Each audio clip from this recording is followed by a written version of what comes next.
autre forme très proche, les nanotubes de carbone. La propriété mécanique est déterminée par la connexion de ces deux atomes, par la solidité de cette connexion. Dans le cas du diamant, la connexion entre les atomes est très solide. Et dans ce nanotube de carbone, la connexion est encore plus solide que dans un diamant. En gros, c'est une moitié de C60 à un bout, une moitié de C60 à l'autre. Et là, du graphite plié en forme de tube. Curieusement, c'est à l'intérieur de cette sorte de four artisanal que vont être produits quelques grammes de nanotubes, soit des centaines de milliards d'entre eux. Voici la recette détaillée par un membre de l'équipe d'Harold Kroto.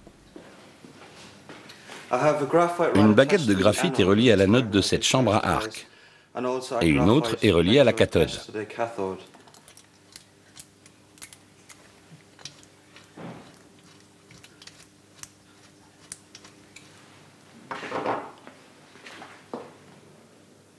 Ces deux électrodes de graphite, du carbone pur, se retrouvent l'une face à l'autre.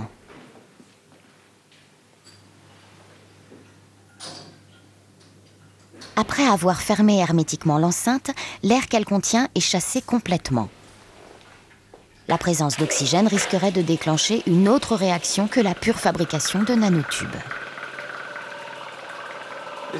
Cette colonne indique la pression dans la chambre. Elle part d'ici quand il n'y a pas le vide, et on veut la faire monter là-haut pour un vide complet, ce qui veut dire qu'il n'y a plus du tout d'air dans le système. C'est l'hélium qui prend la place, un gaz inerte qui ne réagit pas avec le carbone. J'ai mis une quantité d'hélium qui correspond à une pression de 0,526 atmosphères. C'est à cette pression qu'on obtient la plus forte production de nanotubes. Reste à relier les électrodes à un générateur de courant continu.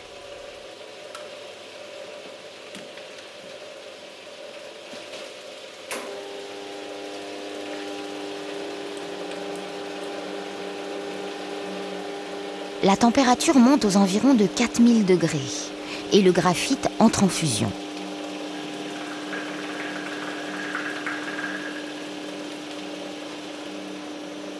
L'électrode de gauche rétrécit et le matériau qui s'en est arraché vient se déposer sur l'électrode de droite. C'est dans cette portion nouvellement créée que se forment les nanotubes.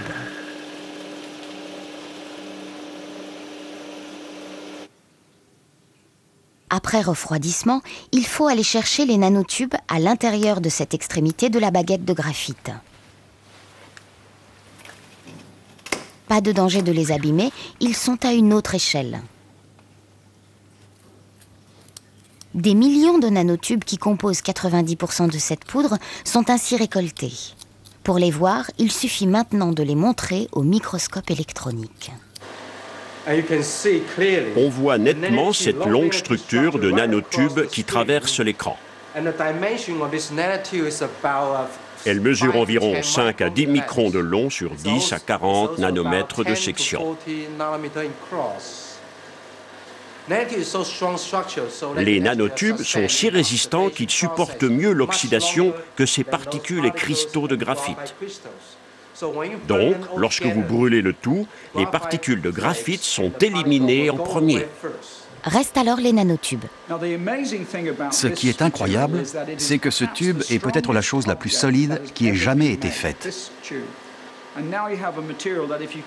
Si on pouvait les assembler par paquet d'1 million, ou même beaucoup plus que ça, des millions de millions de millions, on obtiendrait un matériau 100 fois plus solide que l'acier et 6 fois moins lourd. C'est dire qu'ils vont faire passer de mode l'acier de la révolution industrielle. Les câbles d'ascenseur seraient bien plus solides s'ils étaient constitués de nanotubes. Parmi des scénarios de science-fiction qui se veulent impressionnants, certains imaginent même de les utiliser pour des ascenseurs spatiaux qui nous enverraient rapidement vers une station en orbite géostationnaire 400 km plus haut. En ce qui concerne l'ascenseur de l'espace, nous avons besoin d'un matériau long et léger.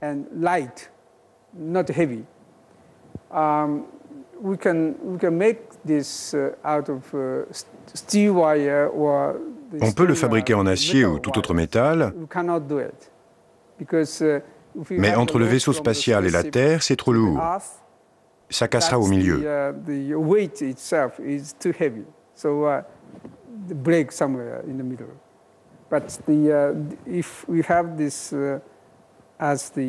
Alors que les nanotubes de carbone, ça serait possible car le carbone est un élément léger. Autre application plus réaliste. Les nanotubes sont de parfaits conducteurs d'électricité. Du coup, pourquoi ne pas les utiliser pour la fabrication du composant électronique le plus fréquent, le transistor? Cette brique de base de l'électronique est un interrupteur qui laisse passer, coupe ou amplifie le courant électrique. En microélectronique, les transistors actuels présentent des limites dans la circulation du courant. En nanoélectronique donc, plus de problème. Ça veut dire que tout ce qui rentre par un bout sort par l'autre. Et donc que ces petits fils incroyablement fins pourraient remplacer les fils de cuivre ou d'aluminium qu'on utilise aujourd'hui pour transporter le courant électrique. Et sans aucune perte. Le modèle le plus simple est le suivant. Supposons un système unidimensionnel et considérons chacune de ces billes comme un des électrons. Alors nous avons deux électrodes, celle de droite et celle de gauche. Ce que nous voulons, c'est transporter du courant de l'une à l'autre. Ce qui arrive habituellement, c'est ce qu'on appelle un transport par diffusion. On injecte un électron dans l'échantillon, alors tous les atomes se mettent à vibrer. Il y a des impuretés. Ce que décrit l'électron, c'est un parcours en zigzag avec des chocs contre les obstacles et des retours en arrière. C'est donc un processus de diffusion. Ils n'y vont pas directement. Qu'arrive-t-il lorsqu'on établit un transport de type balistique ? Balistique signifie que dès qu'on injecte un électron, l'autre ressort par l'autre extrémité. Nous avons une conduction sans perte d'énergie dans le conducteur. Aux Pays-Bas, à l'université de Delft, c'est justement cette propriété de conduction parfaite qui entraîne les chercheurs à utiliser les nanotubes dans la fabrication de transistors miniaturisés jusqu'à la taille nano. Si vous prenez un nanotube, vous avez une rangée d'atomes avec tous ces hexagones d'atomes de carbone. Et si vous regardez bien, vous voyez ici une série d'atomes qui forment un angle avec le tube. Si vous regardez le nanotube, vous voyez que les atomes forment un angle à travers le nanotube. Et cette caractéristique est essentielle pour les propriétés électroniques des nanotubes. Voilà un exemple parfait des propriétés de la physique quantique. Cette structure en diagonale des atomes de carbone